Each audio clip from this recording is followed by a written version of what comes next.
नमस्कार मित्रों, आज बात करेंगे महाराष्ट्र और झारखंड चुनाव की। महाराष्ट्र और झारखंड चुनाव हो गए हैं और साथ ही उपचुनाव भी। एक बार फिर से एग्जिट पोल गलत सिद्ध हो गए हैं। एग्जिट पोल झारखंड में बीजेपी को जिता रहे थे और महाराष्ट्र में बीजेपी को हल्की सी बढ़त दे रहे थे, लेकिन बीजेपी ने महाराष्ट्र में सुनामी ला दी और झारखंड में झारखंड मुक्ति मोर्चा जीत गया। ऐसे ही लोची एग्जिट पोल ने पिछले विधानसभा चुनाव में हरियाणा और जम्मू कश्मीर में किए थे, फिर भी यह दुकानदारी चली रही है न्यूज चैनलों और अखबारों की कृपा से। और वैसे यह खुला हुआ फर्जीवाड़ा है जो सबको समझ में आकर भी लोग उसमें मजे लेते रहते हैं। जिसे कुत्ता हुआ हड्डी चूसता रहता है, जिसमें कि सारा मांस खत्म हो गया हो लेकिन वो अपने ही खून के मजे लेता रहता है। जैसे अजहरुद्दीन और अजय जडेजा के जमाने में क्रिकेट में फिक्सिंग सबको मालूम थी, लेकिन लोग फिर भी क्रिकेट देखते ही थे। क्रिकेट और हमारे यहाँ के चुनाव में एक और चीज कॉमन है, दोनों ही बड़े समय खाऊ हैं, देश की ऊर्जा बर्बाद करते हैं। चुनाव ने तो देश में जातिवाद, भाषावाद, प्रांतवाद, सांप्रदायिकता, तुष्टीकरण और भ्रष्टाचार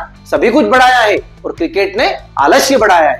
लेकिन इन चुनाव ने जातिवाद पर फिर से एक बार प्रहार किया है। महाराष्ट्र और हरियाणा दोनों के चुनाव जाति के आधार पर ही लड़े गए थे। महाराष्ट्र का चुनाव मराठावाद या मराठा आरक्षण और हरियाणा का चुनाव जाटवाद या जाट मुख्यमंत्री के नाम पर लड़ा गया था। पर दोनों ही जगह वोटरों ने जाति को पिछले जमाने की चीज घोषित कर दिया। यह तो आप जानते ही होंगे कि महाराष्ट्र में मराठा जाति आरक्षण की मांग कर रही है, जबकि पिछले 17 मुख्यमंत्री में से 10 मुख्यमंत्री मराठा जाति के रहे हैं। इस चुनाव में 112 विधायक मराठा जाति के जीत के आए हैं, जो कि पिछले चुनाव में 118 जीते थे। तात्पर्य यह है कि मराठा जाति महाराष्ट्र में कितनी ताकतवर है।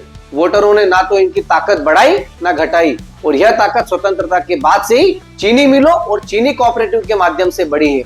इन सारे चीनी कोऑपरेटिव पर मराठाओं का ही अधिकार रहा है। हरियाणा में अधिकांश मुख्यमंत्री जाट ही बने हैं, लेकिन जब से महाराष्ट्र और हरियाणा में गैर मराठा और गैर जाट मुख्यमंत्री बने, तभी से इन राज्यों में जाट आरक्षण और मराठा आरक्षण की मांग उठने लगी। उस समय तक महाराष्ट्र के मराठा और हरियाणा के जाट बड़े ही विकसित थे, फिर वो अचानक पिछड़े हो गए।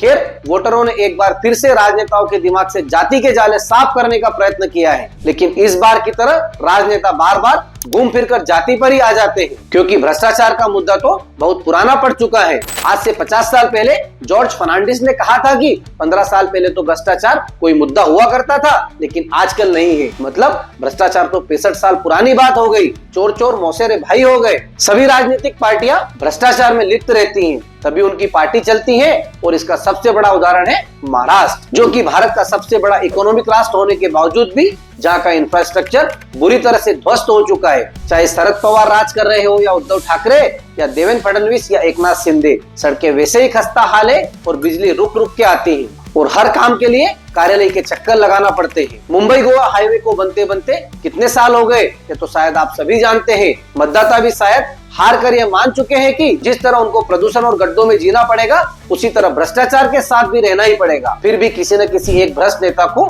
चुन ही लेते हैं। हमारा तो सुझाव यह है कि महाराष्ट्र को कोई तार सकता है तो केवल वह नितिन गडकरी, जिन्होंने भारत की सड़कों को हेमा मालिनी के गालों से भी चिकना बना दिया है। लेकिन असम और उत्तर प्रदेश के 2 अपवाद छोड़ दिए जाए तो मोदी जी ने सारे राज्यों में रबर स्टैम्प मुख्यमंत्री बना रखे हैं। चाहे मोहनलाल खट्टर हो या मोहन यादव, योगी आदित्यनाथ और हेमंत बिस्वा शर्मा को भी हाईकमान ने मुख्यमंत्री नहीं बनाया, उन्होंने मुख्यमंत्री की कुर्सी छीन ली है। वह स्वयं इतने दमदार थे और उनके बिना असम और यूपी में बीजेपी के लुटिया कैसे डूब जाएगी, यह सभी जानते ही हैं। करप्शन के अतिरिक्त व्यक्ति पूजा में भी बीजेपी कांग्रेस की फोटोकॉपी बनती जा रही है।